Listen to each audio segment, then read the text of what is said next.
Selamat pagi saudara-saudari yang dikasihi dalam Kristus. Mari kita mengawali hari baru ini dengan mendengarkan firman Tuhan yang diambil dari Injil Lukas bab 1 ayat 67 sampai dengan 69. Tuhan bersamamu. Inilah Injil suci menurut Lukas. Sakaria ayah Yohanes penuh dengan Roh Kudus lalu bernubuat, katanya, "Terpujilah Tuhan Allah Israel sebab ia telah mengunjungi umatnya dan membawa kelepasan baginya. Ia menumbuhkan sebuah tanduk keselamatan bagi kita di dalam keturunan Daud hambanya, seperti yang telah dijanjikannya sejak purbakala lewat mulut nabi-nabinya yang kudus, untuk melepaskan kita dari musuh-musuh kita dan dari tangan semua orang yang membenci kita, untuk menunjukkan rahmat-Nya kepada nenek moyang kita dan mengingatkan akan perjanjiannya yang kudus, yaitu sumpah yang diucapkannya kepada Abraham bapa leluhur kita, bahwa ia mengaruniai kita supaya kita terlepas dari tangan musuh, dapat beribadah kepadanya tanpa takut, dalam kekudusan dan kebenaran di hadapannya seumur hidup kita. Dan engkau, hai anakku, akan disebut Nabi Allah yang Maha Tinggi, karena engkau akan berjalan mendahului Tuhan untuk mempersiapkan jalan baginya, untuk memberikan kepada umatnya pengertian akan keselamatan yang berdasarkan pengampunan dosa-dosa mereka, oleh rahmat dan belas kasihan dari Allah kita, dengan mana ia akan mengunjungi kita, surya pagi dari tempat yang tinggi, untuk menyinari mereka yang diam dalam kegelapan dan naungan maut, untuk mengarahkan kaki kita kepada jalan sampai damai sejahtera." Demikianlah sabda Tuhan. Saudara-saudari yang dikasihi Kristus, tema yang akan kita renungkan pada hari ini berkaitan dengan penghujung penantian. Saudara yang terkasih, setelah menjalani masa Advent selama 4 minggu sebagai masa persiapan untuk menyambut kelahiran Sang Juru Selamat, kini kita sampai di penghujung penantian kita. Sang Immanuel akan segera lahir di Palungan. Jika 2000 tahun yang lalu Yesus lahir di Palungan di Bethlehem, kini ia lahir di palungan hati kita. Sakaria dengan kidungnya hendak mengungkapkan karya Allah yang begitu besar yang dialaminya dalam kehidupannya.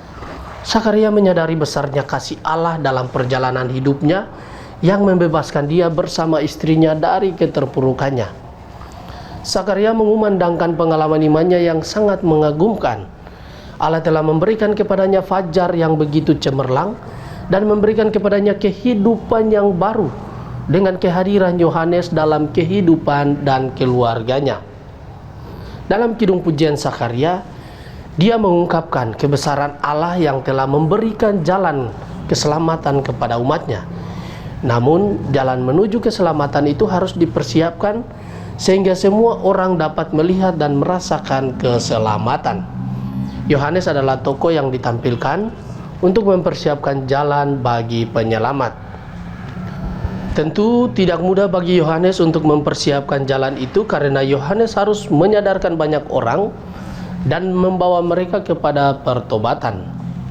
Ia harus memperkenalkan penyelamat itu kepada mereka sehingga mereka dapat menerima kehadiran Sang Juru Selamat. Oleh sebab itu Yohanes adalah perintis, bukan penyelamat itu. Yohanes tidak boleh memberikan pemahaman yang keliru yang justru merusak jalan keselamatan itu. Ia harus mampu memberikan pengertian yang benar sehingga mereka dapat melihat, mengenal dan merasakan sendiri kehadiran penyelamat itu. Saudara-saudari yang terkasih, bacaan hari ini mengingatkan kita untuk kembali bersyukur kepada Tuhan karena ia berkenan melawat umatnya. Bersama Yohanes Pembaptis yang mempersiapkan jalan untuk Tuhan, kita diajak untuk mempersiapkan palungan hati kita sebagai tempat kediaman Yesus. Mempersiapkan jalan berarti menyingkirkan bukit kesombongan, lembah kekecewaan dan kecemasan, serta meratakan jalan yang berlekuk-likuk oleh godaan kenikmatan hidup dan keputusasaan. Dengan demikian, hati kita menjadi tempat kehadiran Sang Mesias, sabda yang menjadi daging itu. Semoga demikian. Amin. Marilah berdoa. Tuhan, pagi ini kembali kami naikkan syukur dalam doa dan permohonan. Terima kasih sudah menjaga kami saat tidur maupun bangun. Terima kasih untuk udara sejuk dan segar pagi ini. Tuhan, kami hendak beraktivitas, kami mohon tuntunan dan pemeliharaan-Mu.